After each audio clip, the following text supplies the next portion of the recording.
നമസ്കാരം പ്രിയപ്പെട്ട കൂട്ടുകാരെ, അനിത വീണ്ടും വന്നിരിക്കുകയാണ്.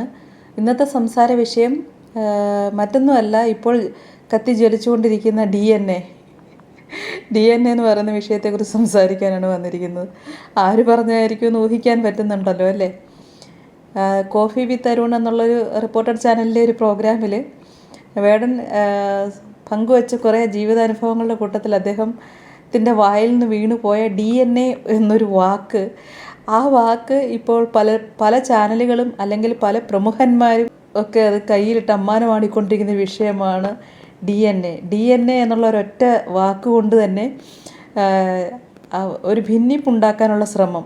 അതായത് എൻ്റെ ഞങ്ങളുടെ ഡി എൻ എയിൽ അതില്ല എന്ന് പറഞ്ഞത് പൊതുവായിട്ട് പറഞ്ഞതാണ്.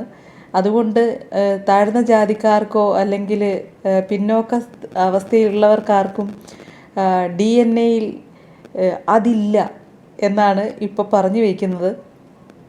അതുകൊണ്ട് ഈ വിഷയം ഭയങ്കരമായി കത്തിജ്വലിച്ചു കൊണ്ടിരിക്കുന്ന വിഷയത്തെക്കുറിച്ച് നമുക്കും അല്പനേരം സംസാരിക്കാം. ഓക്കെ, അപ്പോൾ ഇതിൻ്റെ ബേസിക് ആയിട്ടുള്ളത് പിന്നോക്കാവസ്ഥയിൽ ജീവിക്കുന്ന അല്ലെങ്കിൽ താഴ്ന്ന ജാതീയരായ അല്ലെങ്കിൽ സാമൂഹികമായോ സാമ്പത്തികമായോ ജാതീയമായോ താഴ്ന്ന അവസ്ഥയിൽ ജീവിക്കുന്ന പിന്നോക്കാവസ്ഥയിൽ ജീവിക്കുന്ന കുട്ടികൾക്ക് അന്നത്തെ കാലത്ത് ഒരു ഒറ്റമുറി വീട്ടിൽ നിന്ന് വരുന്നവരായിരിക്കും മിക്കുള്ളവരും. അപ്പോൾ അവരെന്തുകൊണ്ടാണ് പഠനാവസ്ഥയിൽ പോലും പിന്നോക്കാവസ്ഥയിൽ പോകുന്നതെന്ന് പറഞ്ഞതിൻ്റെ കൂട്ടത്തിൽ അദ്ദേഹം പൊതുവായിട്ട് ചില കാര്യങ്ങൾ പറയുന്നത് പോലെ പറഞ്ഞു പോയ ഒരു വേർഡാണ് അല്ലേ? അപ്പോൾ നമുക്ക് ആദ്യമായിട്ട് അതിൻ്റെ യഥാർത്ഥത്തിൽ അദ്ദേഹം എന്താണ് പറഞ്ഞതെന്നുള്ളത് കോഫി വിത്ത് അരുൺ എന്നുള്ള ആ പ്രോഗ്രാമിൽ, റിപ്പോർട്ടഡ് ചാനലിലെ പ്രോഗ്രാമിൽ വേടൻ എന്താണ് പറഞ്ഞിരുന്നത് എന്നും കൂടെ നമുക്കൊന്ന് നോക്കാം. ഈ പട്ടികജാതി പട്ടികവർഗ ആദിവാസി കോളനികളിൽ വരുന്ന പിള്ളേർക്ക് ഒരു ഒറ്റ വീട്ടിൽ പഠനമുറിയൊക്കെ ഉള്ള ഒരു വീട്ടിൽ നിന്ന് വരുന്ന കുട്ടിയുടെ അത്ര സംവിധാനങ്ങൾ ഉണ്ടാവില്ല. ഇവരെ പോലെ പഠിക്കാൻ കഴിവുണ്ടാവില്ല. ഒന്നാമത്തെ കാര്യം ഇത് നമ്മുടെ DNA-യിൽ ഇല്ല. ഇത് നമ്മുടെ DNA-യിൽ ഇല്ലെന്ന് ഞാനിങ്ങനെ ആലോചിച്ച് നോക്കുകയാണ്. അവനിങ്ങനെ ഈ കാര്യങ്ങൾ ഓർമ്മ വെച്ച് ഇത് പഠിച്ചു കൊണ്ടുവരാൻ പറ്റുന്നുണ്ട്. ഞാനിത് കുത്തിയിരുന്ന് പഠിച്ചിട്ട് എന്നെ കൊണ്ട് പറ്റുന്നില്ലല്ലോ എന്ന് ആലോചിക്കുമ്പോൾ എന്നിട്ട് അതിനെക്കുറിച്ച് നമ്മൾ വേറെ ഇൻഡിപെൻഡന്റ് ആയിട്ട് പഠനങ്ങൾ നടത്തുമ്പോഴാണ് നമുക്ക് മനസ്സിലാവുന്നത് ഇതെന്റെ DNA-യിലേ ഇല്ല. അതായത് പഠനത്തിൽ പിന്നാക്കം നിൽക്കുന്ന ഒരു കുട്ടി, അയാളൊരു അധസ്ഥിത സമൂഹത്തിൽ നിന്ന് വന്നാൽ അത് ആ കുട്ടിയുടെ മാത്രം കുഴപ്പമല്ല. ഈ സിസ്റ്റം കാണുന്നത് ആ കുട്ടിയെ അടിച്ചു പഠിപ്പിക്കണം എന്നുള്ള കാര്യത്തിലാണ്. ഇത് ആ കുട്ടിക്ക് അറിയില്ല. കുട്ടിയുടെ അപ്പനോ അമ്മയോ അവന്റെ അച്ചാച്ചനോ അമ്മാമയോ ആരും വിദ്യാലയങ്ങളിൽ പോയിട്ടില്ല, ആരും എവിടെയും പോയി പഠിച്ചിട്ടില്ല. ഇതാണ് അന്ന് സംഭാഷണ വിഷയമായിട്ട് വന്നത്. അദ്ദേഹം പറയുന്നത് പഠനത്തിൽ പിന്നോക്കാവസ്ഥയിൽ നിൽക്കുന്ന ഒരു താഴ്ന്ന ജാതിക്കാരനെ അല്ലെങ്കിൽ പിന്നോക്കാവസ്ഥയിൽ ജീവിക്കുന്ന ഒരു കുട്ടി എങ്ങനെയാണ് പഠനത്തിൽ പിന്നോക്കാവസ്ഥയിലേക്ക് പോകുന്നത് എന്നുള്ളതിനെക്കുറിച്ച് പറഞ്ഞതാണ്. പിന്നോക്കാവസ്ഥയിൽ ജീവിക്കുന്നവരും ചിലപ്പോൾ ഒരു ഒറ്റമുറി വീട്ടിലായിരിക്കും താമസിക്കുന്നുണ്ടാവുക. അപ്പോൾ അതിന് ആവശ്യമായ ലൈറ്റോ അല്ലെങ്കിൽ പുസ്തകങ്ങളോ അതിന് വേണ്ടുന്ന സാധന സാമഗ്രികളോ പഠിക്കാനുള്ള സാഹചര്യങ്ങളോ അല്ലെങ്കിൽ അന്നന്ന് വരുമ്പോൾ നമ്മളിപ്പോൾ നമ്മുടെ കുഞ്ഞുങ്ങൾ വരുമ്പോൾ നമ്മളന്ന് പറയും ഹോംവർക്ക് ഉണ്ടോ എന്ന് നോക്ക്, പഠിക്കാൻ എന്തെങ്കിലും ഉണ്ടോ എന്ന് നോക്ക്, അല്ലെങ്കിൽ പിടിച്ചിരുത്തി പഠിപ്പിക്കും. അപ്പോൾ അച്ഛനും അമ്മയും ഇല്ലിറ്ററേറ്റ് ആയിട്ടുള്ള അല്ലെങ്കിൽ വിദ്യാഭ്യാസം ഇല്ലാത്തവരാണെങ്കിൽ അവർക്ക് അവരുടെ മക്കൾക്ക് അന്ന് പറഞ്ഞു കൊടുക്കാനുള്ള സാഹചര്യം ഉണ്ടാവില്ല, അല്ലെങ്കിൽ ട്യൂഷനോ മറ്റോ വിടാനുള്ള ഒരു സാമ്പത്തിക സാഹചര്യവും ഒന്നും ഉണ്ടാകത്തില്ല. അപ്പോൾ ഈ കുഞ്ഞുങ്ങൾ വന്നു കഴിഞ്ഞാൽ അവർ പഠിക്കാനുള്ള ഭൗതിക സാഹചര്യങ്ങളില്ലായിരുന്നു, അതുപോലെ മാനസികമായ സപ്പോർട്ടും ഇല്ലായിരുന്നു എന്നുള്ളതാണ് യഥാർത്ഥത്തിലുള്ള വസ്തുത. അപ്പോൾ മറ്റ് സാമ്പത്തികമായിട്ട് മുന്നോക്കാവസ്ഥയിൽ നിൽക്കുന്ന വീടുകളിൽ നിന്ന് വരുന്ന കുഞ്ഞുങ്ങൾക്ക് അവർക്ക് സ്വന്തമായിട്ട് പഠിക്കാൻ ഒരു മുറിയോ അതിനനുസൃതമായിട്ടുള്ള മേശ അല്ലെങ്കിൽ മറ്റ് ഭൗതിക സാഹചര്യങ്ങൾ അല്ലെങ്കിൽ അവർ പഠിക്കുന്നുണ്ടോ എന്ന് നോക്കാനുള്ളൊരു സാഹചര്യം, ട്യൂഷൻ, ഈ പറഞ്ഞ കാര്യങ്ങളെല്ലാം ഉണ്ടാവാം. അപ്പോൾ അങ്ങനെ വരുന്ന കുഞ്ഞുങ്ങളും പിന്നോക്കാവസ്ഥയിൽ നിന്ന് വരുന്ന കുഞ്ഞുങ്ങളുമായിട്ട് ജസ്റ്റ് ഒരു കമ്പാരിസൺ മാത്രമാണ് വേടൻ അവിടെ ചെയ്തത് എന്നത് മാത്രമാണ് എനിക്ക് തോന്നിയിട്ടുള്ളത്. അപ്പം അത് കാണുമ്പോൾ തന്നെയാണ് മൈത്രേയൻ സാറിൻ്റെ അടുത്ത് വേടൻ്റെ ഈ DNA വിഷയം തന്നെ അദ്ദേഹത്തിനോട് ചോദിക്കുമ്പോൾ അദ്ദേഹം അതിന് വ്യക്തമായിട്ടൊരു മറുപടി പറയുന്നുണ്ട്. ഞാനിപ്പോൾ ഈ പറഞ്ഞ കാര്യങ്ങൾ തന്നെയാണ് ഏകദേശം അതിനകത്തും അദ്ദേഹം സൂചിപ്പിച്ചിട്ടുള്ളത്. DNA എന്നുള്ളത് വേടൻ പറഞ്ഞിരിക്കുന്നത് ശാസ്ത്രീയമായിട്ടും തെറ്റാണ്, പക്ഷേ അദ്ദേഹം ഉദ്ദേശശുദ്ധി മറ്റുള്ളവർക്ക് മനസ്സിലായില്ല എന്നുള്ളതാണ് വാസ്തവമെന്ന് മൈത്രേയൻ സാർ പറയുന്നുണ്ട്. അതൊന്ന് കേട്ട് നോക്കണം കേട്ടോ, നമുക്കൊന്ന് കേട്ട് നോക്കാം. വേടൻ പറഞ്ഞത് പഠിക്കാനുള്ള കാര്യം, SC/ST എന്നുള്ള രീതിയിൽ പഠിക്കാനുള്ള കാര്യം എൻ്റെ DNA-യിൽ ഇല്ല, അതുകൊണ്ടാണ് എനിക്കത് ചെയ്യാൻ പറ്റാത്തതെന്ന്. അപ്പൊ ഇതിനെ DNA ആയിട്ട് കണക്ട് ചെയ്ത് പറഞ്ഞതിന് സാറിന് എന്താണ്, like what is your thought behind? വേടന്റെ സാങ്കേതികമായ ഒരു തെറ്റ് ആണ് അയാൾ പറയുന്നത്. വേടൻ അയാൾ അർത്ഥമാക്കിയത് അതല്ലെന്നും എനിക്കറിയാം. എനിക്ക് കൺഫ്യൂഷനൊന്നുമില്ല. വേടൻ DNA എന്ന് പറഞ്ഞാൽ ഇവർ സയൻസിൽ പഠിപ്പിക്കുന്ന ജനറ്റിക്കൽ അതിൻ്റെ DNA ഇല്ല, എൻ്റെ ജീവിതത്തിലില്ല എന്ന് ആളുകൾ പറയുന്ന പോലുള്ളൊരു പ്രയോഗത്തിൽ അയാൾ പറഞ്ഞത് എന്ന് പറഞ്ഞാൽ ഞാൻ വളർന്ന അന്തരീക്ഷത്തിനകത്ത് ജീവിതത്തിലില്ല എന്നുള്ള അർത്ഥത്തിലാണ്. അല്ലാതെ അയാൾ യഥാർത്ഥത്തിൽ DNA-യിലില്ല എന്ന് പറയാനും വേണ്ടി DNA പറ്റി അയാൾക്ക് ഒരു അറിവില്ലെന്ന് എനിക്കറിയാം. അത് അയാൾ പറഞ്ഞതുകൊണ്ട് തന്നെ നമുക്ക് കാണാം. പക്ഷെ അയാൾ ഉദ്ദേശിക്കുന്നത് എന്താണ്, വളരെ നാളായിട്ട് തീരെ ഇത്തരത്തിലുള്ള എക്സ്പോഷർ കിട്ടാതെ ഒരു സംസ്കാരത്തിനകത്തൂടെ ഇപ്പം എന്താണ് വേടൻ എന്നുള്ള പ്രയോഗത്തിലാണെങ്കിൽ വേടനായി ജീവിക്കുന്നവന് മറ്റത് വായിക്കാനുള്ള ഒരു സാഹചര്യം ജീവിതത്തിൽ ഇല്ലാതിരിക്കുന്നതിനെ കൊണ്ട് അവരുടെ സംസ്കാരത്തിലേ ഇല്ല എന്ന് നമ്മൾ പറയുന്ന വരിയുടെ ഭാഗമായിട്ട് അയാൾ പറഞ്ഞതാണെന്ന് എനിക്ക് കാണാൻ പറ്റും. പക്ഷെ സാങ്കേതികമായി തെറ്റ് തന്നെയാണ്.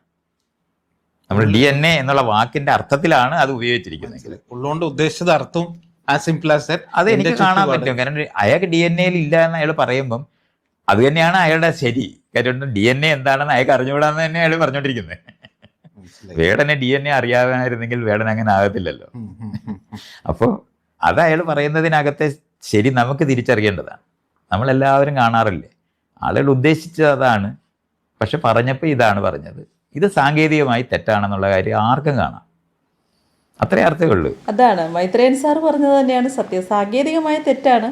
ഒരു പ്രാഥമിക വിദ്യാഭ്യാസം മാത്രമുള്ള ഒരു വ്യക്തിയാണ് വേടൻ എന്ന് പറയുന്ന വ്യക്തി. അദ്ദേഹത്തിന് മറ്റു വായനകളോ അല്ലെങ്കിൽ കാവ്യാത്മകമായി സിംബോളിക്കായിട്ട് കാര്യങ്ങൾ പറഞ്ഞ് അദ്ദേഹത്തിൻ്റെ കവിതകൾ പാട്ടുകളും കേൾക്കുമ്പോൾ തന്നെ നമുക്ക് മനസ്സിലാകും പലയിടത്തും സിംബോളിക്കായിട്ട് ഒത്തിരി കാര്യങ്ങൾ പറയുന്ന ഒരാളാണ്. അങ്ങനെ ഉപമ രീതിയിൽ പറഞ്ഞിട്ടുള്ള ഒരു വിഷയമാണ് DNA എന്നാണ് എനിക്കും മനസ്സിലാക്കാൻ പറ്റിയിട്ടുള്ളത്. അതിനെ ഊതിപ്പെരിപ്പിച്ച് വീർപ്പിച്ച് സമൂഹത്തിലെ ഹരിജനങ്ങൾക്ക് അല്ലെങ്കിൽ ഷെഡ്യൂൾഡ് കാസ്റ്റ് ഷെഡ്യൂൾഡ് ട്രൈബ് വിഭാഗത്തിലുള്ള ജനങ്ങളുടെ എല്ലാം DNA എല്ലാം പിന്നോക്ക അവസ്ഥയിലാണ്, ആർക്കും പഠിക്കാൻ ശേഷിയില്ല, അങ്ങനെയാണ് ഇങ്ങനെയാണ് എന്നൊക്കെ പറഞ്ഞ് വളരെയധികം വിവാദങ്ങൾ ഉണ്ടാക്കിയവരോട് എൻ്റെ സഹതാപം മാത്രമേ നമുക്ക് തോന്നുന്നുള്ളൂ എന്നാണ് പറയാനുള്ളത്. പിന്നെ ചാനലുകൾക്ക് ഈ വിഷയത്തിൽ അഭിപ്രായം പറയുകയും ചെയ്തിട്ടുണ്ട്. അത് ചാനലുകൾ അദ്ദേഹത്തിനെ പിടിച്ചു നിർത്തിയ വേറൊന്നുമല്ല, ഭാരതാംബ വിഷയത്തിൽ RSSുമായിട്ടുള്ള കോൺഫ്ലിക്റ്റിൽ വേടൻ്റെ വായിൽ നിന്നും എല്ലാം കിട്ടുകയാണെങ്കിൽ അതൊരു വലിയ ടീമാക്കി എടുത്തിട്ട് അദ്ദേഹത്തിനെ പിന്നെ പട്ടത്തിൽ പറപ്പിക്കാമെന്നുള്ള ഉദ്ദേശമാണെന്ന് എനിക്ക് തോന്നുന്നു. പക്ഷേ വേടൻ ആ ഒരു കിട്ടിയിട്ടുള്ള ഒരു ചാൻസ് ഈ ഒരു വിഷയത്തെ ക്ലാരിഫൈ ചെയ്യാൻ വേണ്ടിയിട്ട് അദ്ദേഹം ഉപയോഗിച്ചിട്ടുണ്ട്. പറയുന്നുണ്ട് പിന്നെ ഞാനിങ്ങനെ പറഞ്ഞ ഒരു വാക്കിൽ DNA എന്നുള്ളൊരു വാക്ക് വളരെ തെറ്റായിട്ട് വ്യാഖ്യാനിച്ച് അത് വളരെയധികം ഊതി വീർപ്പിച്ച് അതിൻ്റെ അർത്ഥതലങ്ങളൊക്കെ മാറ്റി കൊണ്ടുപോയതായിട്ട് കാണുന്നുണ്ട്.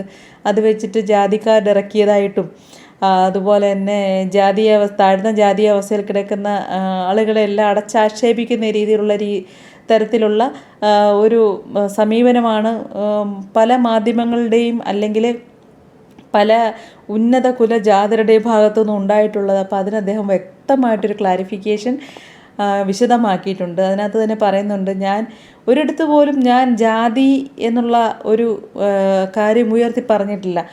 ജാതീയതയെക്കുറിച്ചിട്ടാണ്, അതിനെതിരെയാണ് അദ്ദേഹം സംസാരിച്ചിട്ടുള്ളത്. നമുക്ക് പല മറ്റേ പാട്ടിലൊക്കെ വരും, ഞാൻ പാണനല്ല പറയനല്ല പുലയനല്ല, അതിന് ജാതി വ്യവസ്ഥയ്ക്കെതിരായിട്ടാണ് അദ്ദേഹം സംസാരിച്ചിട്ടുള്ളത്. പക്ഷേ എന്തുകൊണ്ടാണോ എന്ന് അറിഞ്ഞുകൂടാ വേടനെ ഇത്രയും ജനങ്ങൾ അക്സെപ്റ്റ് ചെയ്യുന്നു എന്നുള്ള ഭയമാണെന്ന് തോന്നുന്നു.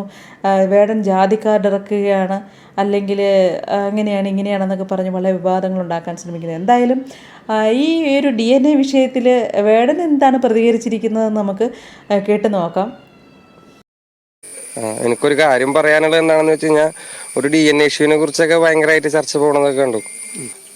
ഈ പാരമ്പര്യമായിട്ട് വിദ്യാഭ്യാസം നിഷേധിക്കപ്പെട്ടൊരു സമൂഹത്തിൻ്റെ ഇടയിൽ അപ്പോൾ ഈ പഠനം വിദ്യാഭ്യാസം എന്ന് പറയുന്ന കാര്യങ്ങൾ അവരുടെ പൊതുജീവിത ശൈലിക്കകത്തില്ലാത്ത ഒരു കാര്യമാണ്. അതിൻ്റെ ബുദ്ധിമുട്ടുകൾ ഇപ്പോഴും ഇവിടെ പിള്ളേർ അനുഭവിക്കുന്നുണ്ട് എന്നുള്ളതാണ് അതിൻ്റെ സാധനമേ. അപ്പം അതിൽ പറഞ്ഞൊരു വാക്ക് മാത്രം എടുത്തിട്ട് അതിനെ ഒരുപാട് ആഘോഷിക്കലും കാര്യങ്ങളൊക്കെ കണ്ടിരുന്നു ഞാൻ. ഇത് കേരളത്തിൽ പഠിച്ച് മെറിറ്റിൽ വന്നിരിക്കുന്ന പിള്ളേരുടെ അടുത്ത് പോലും റിസർവേഷൻ ഉള്ളതുകൊണ്ട് മാത്രമാണ് അവൻ ഇവിടെ എത്തിയത് എന്നൊക്കെ പറയുന്ന ഒരു സമൂഹത്തിനടുത്ത് എന്തൊക്കെ പറഞ്ഞു കൊടുത്താലും മനസ്സിലാവാൻ പോണില്ല. അപ്പം എനിക്കത് ക്ലാരിറ്റി വരുത്തേണ്ട ഒരു ആവശ്യം ഉണ്ടായിരുന്നു, അതാണ് പറഞ്ഞത്. അതിൽ ഡി എൻ എ വിഷയത്തിൽ തന്നെ പ്രധാനമായിട്ടും പറയുന്നത് പഠിച്ചു വളരെ ഉയരങ്ങളിൽ പല ആളുകളും എത്തുന്നുണ്ട്. അതുകൊണ്ട് നമ്മുടെ നാട്ടിലൊരു ജാതീയമായ വേർതിരിവില്ല എന്നാണ് പറയുന്നത്. അങ്ങനെയാണോ? ഇവിടെ പഠിച്ച് റിസർവേഷൻ ഉപയോഗിച്ച് പഠിച്ചു വരുന്ന പിള്ളേരുടെ അടുത്ത് പറയുന്നത് റിസർവേഷൻ ഉള്ളതുകൊണ്ട് മാത്രമാണ് ഇവരുടെ എത്തിപ്പെട്ടതെന്നാണ്. അത് തന്നെ വലിയ ജാതീയതയുടെ വലിയൊരു സാധനമാണ് അത്. അപ്പം അതങ്ങനെയാണോ എന്ന് ചോദിച്ചാൽ അതങ്ങനെയല്ല. ഇപ്പം എങ്ങനെയാണ് ഇപ്പോൾ ഈ സമൂഹത്തിനോട് എങ്ങനെയാണ് ഇപ്പോൾ പറഞ്ഞ് മനസ്സിലാക്കിക്കൊണ്ട് റിസർവേഷൻ്റെ മൂല്യവും അത് എന്തളവിലാണ് വിതരണം ചെയ്യപ്പെടുന്നത് എന്നുള്ള കാര്യമൊന്നും ഇവിടുത്തെ പൊതുജനങ്ങൾക്ക് അവരുടെ അറിവില്ലായ്മയ്ക്ക് എത്താതെ ഇത് വെച്ചിരിക്കുകയാണ്. അപ്പം അങ്ങനത്തെ ഒരു സമൂഹത്തിനോട് ഇത് എങ്ങനെയാണ് പറഞ്ഞ് മനസ്സിലാക്കി കൊടുക്കാൻ പറ്റുക നമുക്ക്? മറ്റൊന്ന് പറയുന്നത് ഈ ജാതിയെ വിൽപ്പന നടത്താൻ ശ്രമിക്കുന്നു, അല്ലെങ്കിൽ ജാതി പറഞ്ഞുകൊണ്ട് കാര്യങ്ങൾ ആളുകൾക്കിടയിലേക്ക്. ഞാൻ എൻ്റെ പാട്ടുകളിലൊന്നും ജാതി പറയുന്ന ആളായിട്ട് എനിക്ക് തോന്നിയിട്ടില്ല. ഞാൻ ഇപ്പോൾ എൻ്റെ എല്ലാ പാട്ടുകളും നിങ്ങൾ കേൾക്കുന്നതാണ്. എൻ്റെ ഏത് പാട്ടിലാണ് ജാതി പറയുന്നതായിട്ട് നിങ്ങൾക്ക് തോന്നിയിട്ടില്ല. ഞാൻ ജാതി പറയുന്നില്ല, ഞാൻ ജാതിക്ക് എതിരെയാണ് ഞാൻ പറയുന്നത്. ജാതി വിറ്റ് കാശാക്കേണ്ട ആവശ്യം വേണമെന്നില്ല. കേട്ടല്ലോ, അദ്ദേഹത്തിൻ്റെ അഭിപ്രായം വ്യക്തമായിട്ടും പറഞ്ഞിട്ടുണ്ട്. അതിലിനിയൊരു എക്സ്പ്ലനേഷൻ്റെ കാര്യമുണ്ടെന്ന് എനിക്ക് തോന്നുന്നില്ല. ഇതൊക്കെയാണ് ഇന്നത്തെ വീഡിയോയിൽ പറയാനുള്ളത്. തന്നെയല്ല, ഇതിൻ്റെ കൂട്ടത്തിൽ മറ്റൊരു കാര്യം കൂടെ നമുക്ക് കേൾക്കാം. മൈത്രേയൻ സാർ തന്നെ പറയുന്നുണ്ട് എന്തുകൊണ്ടാണ് സമൂഹം വേടൻ എന്ന് കേൾക്കുമ്പോൾ അസ്വസ്ഥമാകുന്നത് എന്നുള്ളതിനെക്കുറിച്ച് മൈത്രേയൻ സാർ പറയുന്നത് കൂടെ നമുക്കൊന്ന് കേട്ട് നോക്കിയിട്ട് വീഡിയോ വൈൻഡപ്പ് ചെയ്യാം. ഇപ്പം വേടനെ പറ്റി സംസാരിക്കുന്ന സമയത്ത് വേടൻ എന്ന് പറയുന്ന ആൾ എഴുതിയ കുറേ വരികളുണ്ട്. അത് ഒത്തിരി പേരെ ആളുകളെ അസ്വസ്ഥപ്പെടുത്തുന്ന കുറേ വരികൾ അതിനകത്തുണ്ട്. അത് ഒത്തിരി പേരെ അവിടെ ഇവിടെയൊക്കെ കൊള്ളിച്ചിട്ടുണ്ട്. അതാണ് പലർക്കും അസ്വസ്ഥത ഉളവാക്കുന്ന രീതിയിലുള്ള വരികളാണ് അദ്ദേഹം രചിച്ചിരിക്കുന്നത്. അതുതന്നെയാണ് ഇതിനൊക്കെയുള്ള ബേസിക്കായിട്ടുള്ള റീസൺ. ഈ വേടനെതിരായിട്ടുള്ള പൊട്ടലുകളും ചീറ്റലുകളും പല ഭാഗത്തു നിന്നും ഉണ്ടാകുന്നതിൻ്റെ ബേസിക്കായിട്ടുള്ള റീസൺ. മറ്റൊന്നും പറയാനില്ല, സ്നേഹം മാത്രം. ഓക്കെ.